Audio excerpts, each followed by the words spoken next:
Hello, everyone. So, the news today is full of additional details about the terrorist attack that took place in Moscow. And, of course, leave it to Putin to immediately start looking for links with Ukraine, especially where there are none. Keep in mind, this is after ISIS already took responsibility for this. So, let's process this for a second, if you can, because I can't.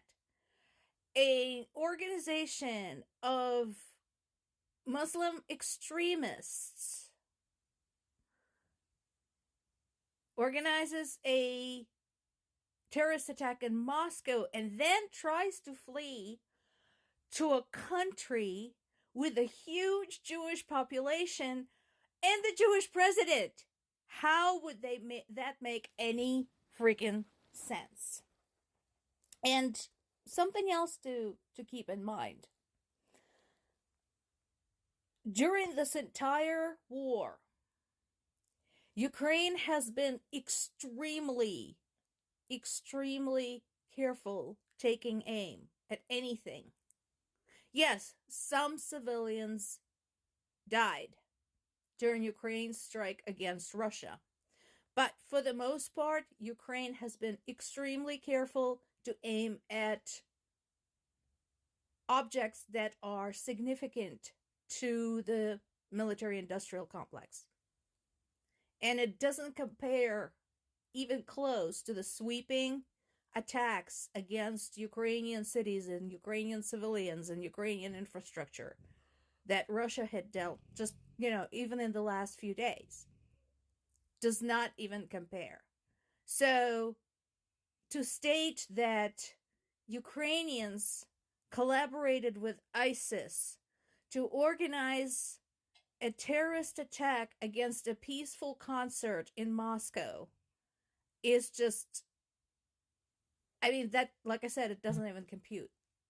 But just in case they run out of people to blame, Russian media and some of the members of Russian government have also accused France, England, and there was somebody else. There was at least two other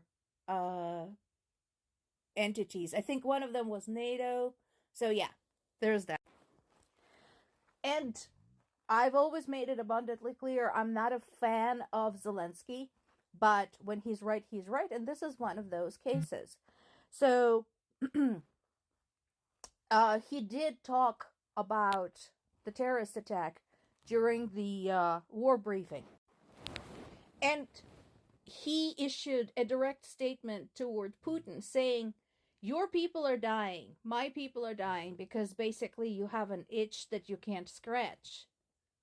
And you spent the whole night making up a false accusation against my country. Do you seriously have no other problems in your country to be working on that kind of nonsense? The heck is wrong with you? And I agree with him. He's absolutely right. What kind of an idiot would be doing that? Meanwhile, around Crimea, I am reminded of the classic definition of insanity. Doing the same thing over and over again and expecting a different result. Russia has been warned multiple times. Get out of Crimea. Take your ships with you.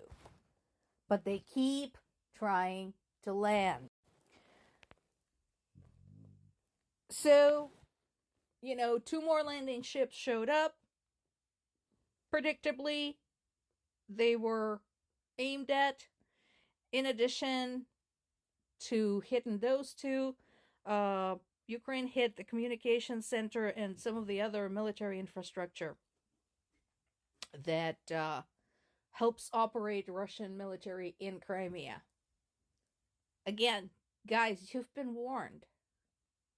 10 years ago, there were this massive celebrations among Russians. Crimea is ours. Crimea is ours. It's not really.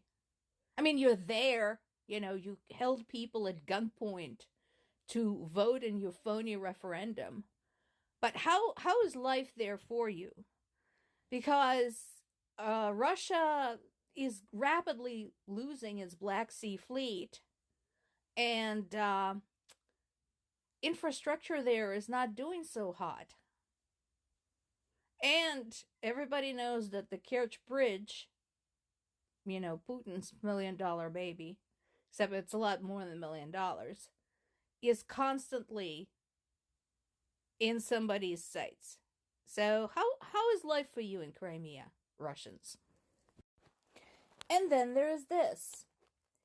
I don't know why you guys demand explanation. It's abundantly clear what has been predicted for a long time now is happening.